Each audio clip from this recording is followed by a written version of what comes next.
자, 안녕하세요. 수열과 금융 마지막 5번째 강의가 되겠습니다.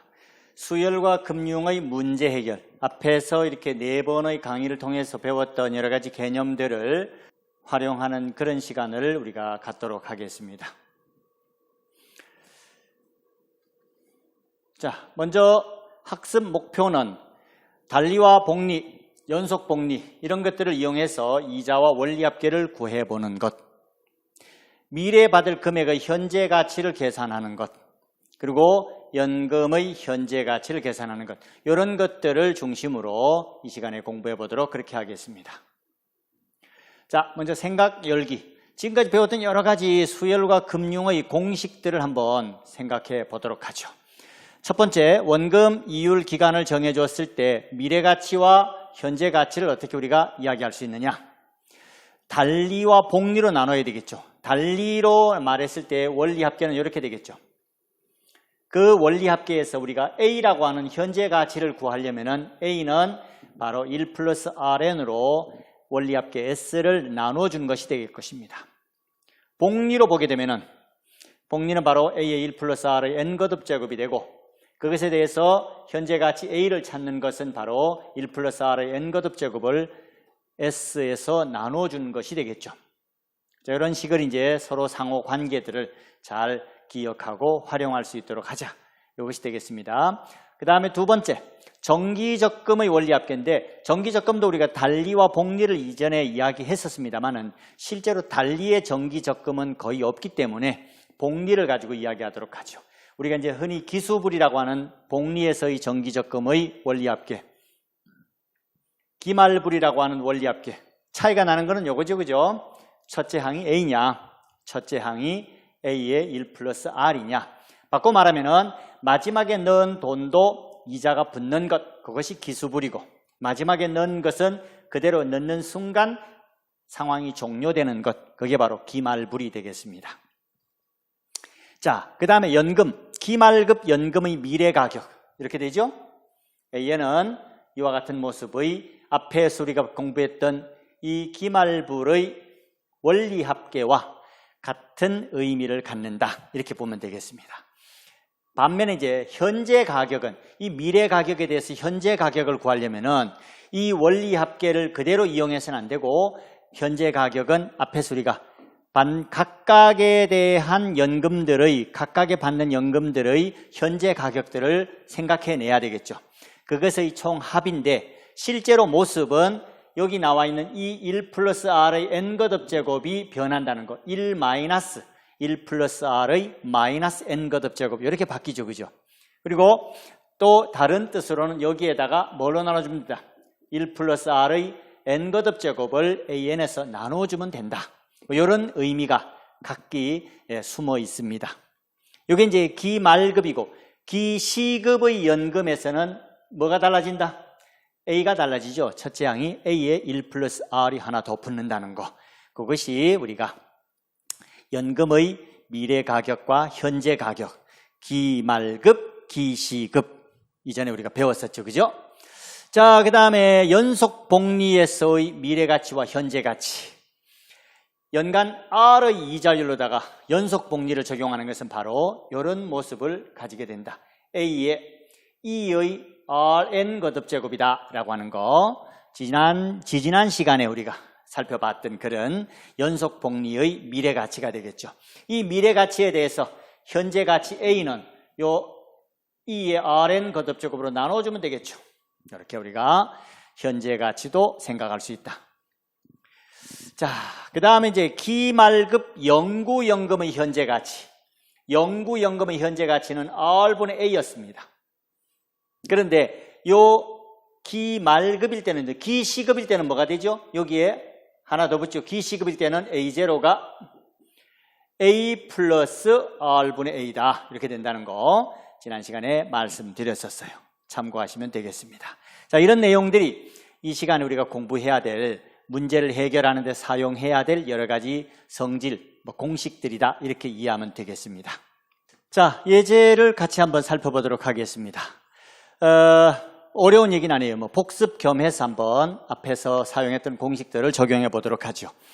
원금 500만 원을 2년 동안 10%의 연이율로 복리와 연속 복리를 적용할 때 이자의 차이를 구해보도록 하자. 이자의 차이를 구해보자. 이것이 되겠습니다. 그러면 이제 복리와 연속 복리 두 가지를 한번 해봐야 되겠죠. 그죠? 자, 단 10,000원 미만은 버리고 2의 0.2 거듭제곱은 1.22를 사용하자. 이렇게 했습니다.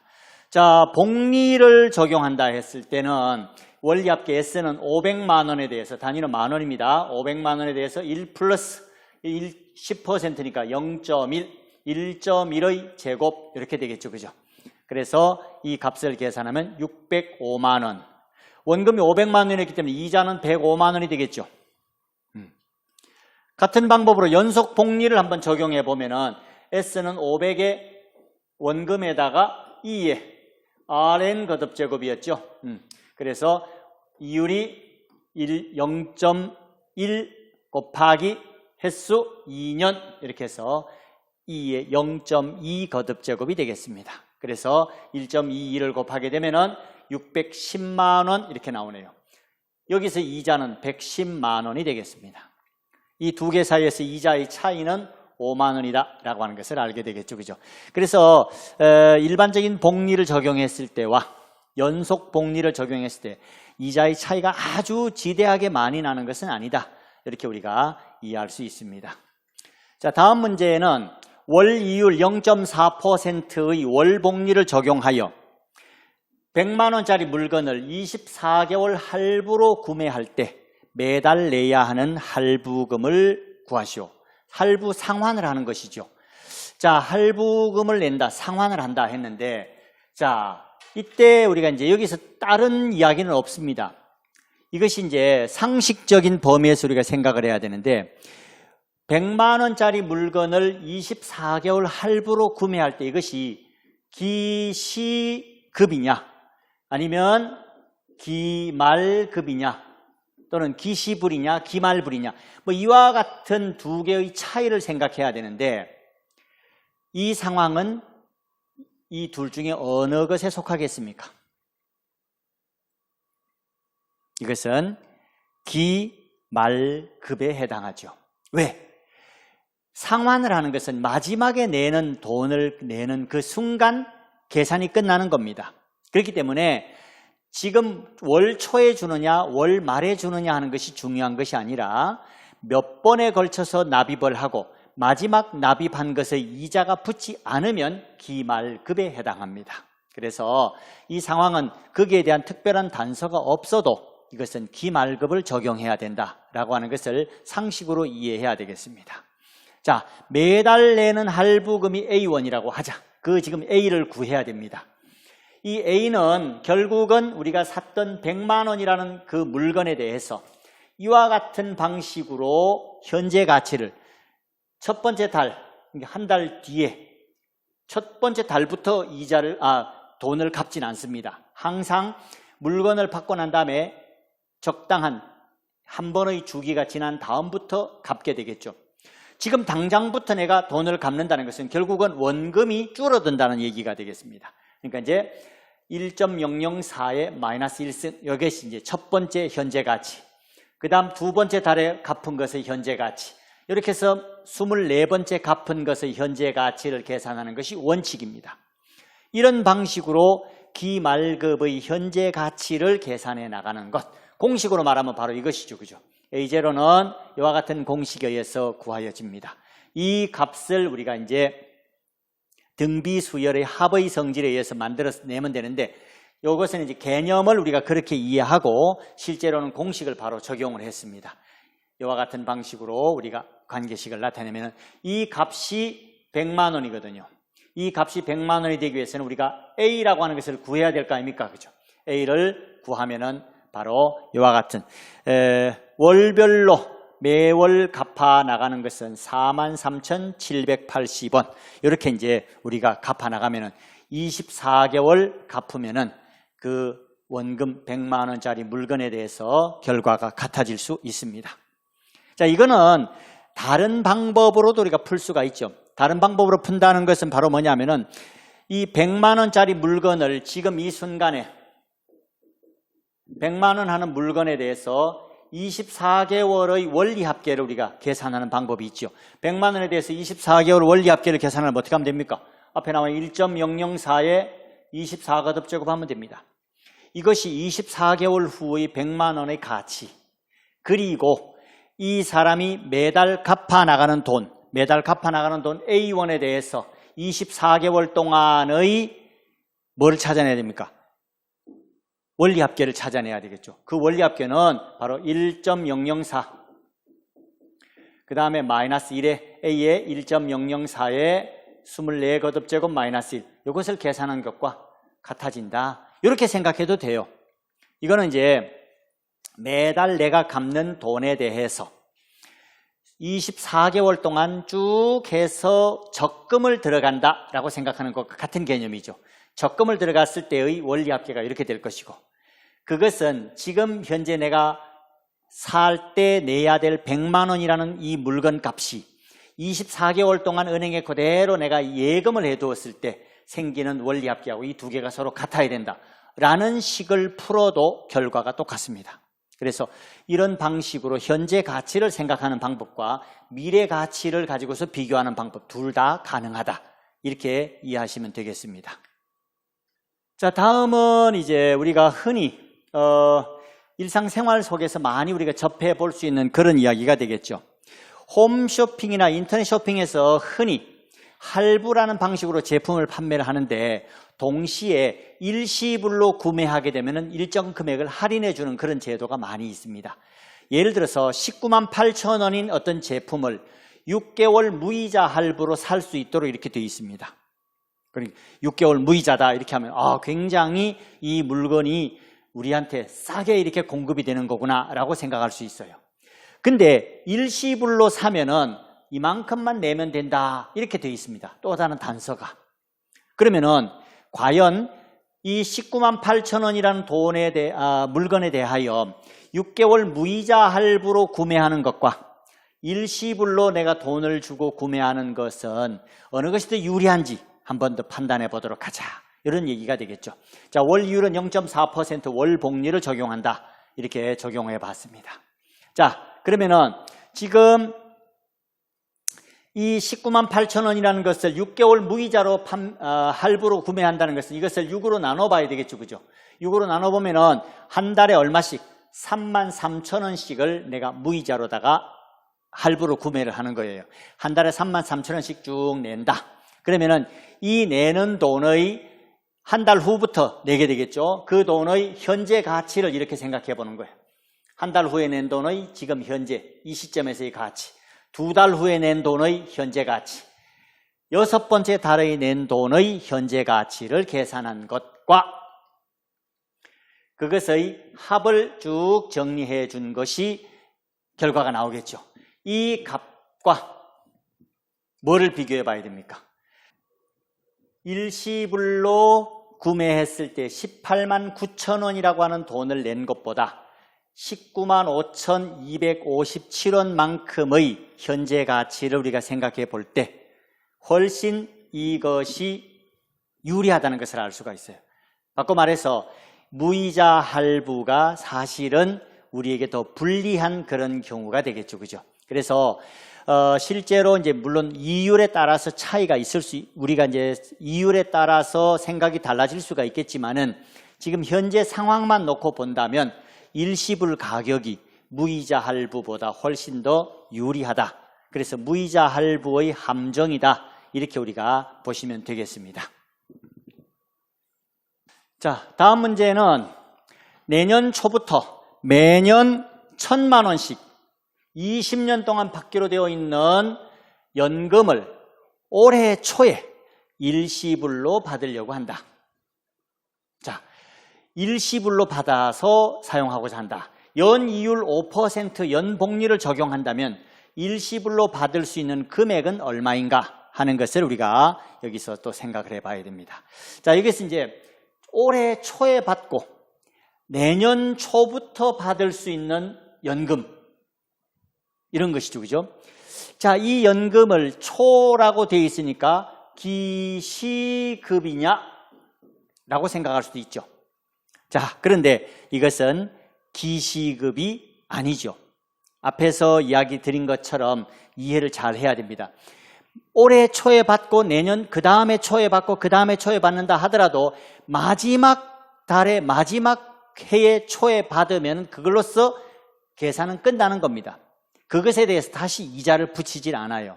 그래서 20년 동안 이 값을 20년 동안 우리가 초에 받아도 계산은 기말급으로 우리가 계산을 해줘야 된다 하는 것을 이해해야 되겠습니다. 기말급 연금의 현재 가치를 구하는 문제가 되겠어요. 그래서 바로 이와 같은 앞에서 우리가 말했던 공식을 따른다. 그 이유는 아까 제가 말씀드렸죠. 마지막에 받는 그 돈에 대해서는 우리가 그 이자를 따지지 않는다. 이자를 받지 않는다. 이렇게 이해해야 되겠죠. 그죠? 그래서 기말급 연금이다. 기말급 연금의 현재 가치를 구하는 것이다. 자, 그러면은 이 공식에 따르는데 왜 그러냐 하는 것을 다시 한번 우리가 이제 이 과정을 통해서 살펴보면은 1년 후부터 매년 100만 원, 매년 1000만 원을 우리가 받게 되잖아요. 그죠? 이 1년 후부터 매년 초에 1000만 원을 받는 것을 현재 가치를 지금 이 시점 내년 초라고 했으니까 내년 초에 받는 것을 올해 초로다가 되돌리게 되면 현재 가치가 이래 되겠죠. 그 다음부터 쭉 받는 것의 20번째까지의 현재 가치를 계산한 것, 이것이 이제 등비 수열의 합으로 정리가 되겠죠. 그 값이 바로 이렇게 되는데 이 값이 정리되는 것이 바로 이 공식에 의거한 것이다, 이런 얘기가 되겠습니다. 자, 이 공식에 의거해서 만들어진 것이죠. 이 등비 수열의 합을 계산한 것. 물론 여기다가 이제 실제로 공식을 이용해서 등비 수열의 합을 계산해도 되지만 우리는 시간을 절약하기 위해서 공식을 적용했어요. 이랬을 때 나타나는 것은 1억 2,462만 원. 예. 그러면 이제 현재 가치, 1년 후부터 우리가 쭉 받는 것을 현재 가치로 우리가 생각한다면은 이렇게 돼야 되겠죠. 그러면은 우리는 얼마를 받아야 되겠습니까? 일시불로는 1억 2,462만 원을 받아야 되겠죠. 그죠? 그렇죠? 그러니까 이제 매년 1000만 원씩 20년 동안 받는 것을 올해 초에, 내년부터 받을 것을 올해 초에 미리 땡겨서 받게 되면은 이와 같은 우리가 전체 액수를 일시불로 받을 수 있다. 이런 얘기가 되겠습니다. 자, 마지막 문제가 되겠습니다. 올해 초까지 적립된 금액 1억 원을 내년부터 20년 동안 매년 초에 일정 금액씩 연금으로 나누어 받으려고 한다. 이제는 이제 매년 초에 받는 금액을 구하는 그런 문제가 되겠어요. 매년 초에 받을 수 있는 금액은 얼마인가? 요 A를 구하는 문제가 되겠죠. 그죠? 자, 기 역시 마찬가지로 기말급 연금의 현재 가치를 구하는 문제가 되겠어요. 매년 초에 받는다고 해서 기시급이다 이렇게 생각하면 안 되죠. 그죠?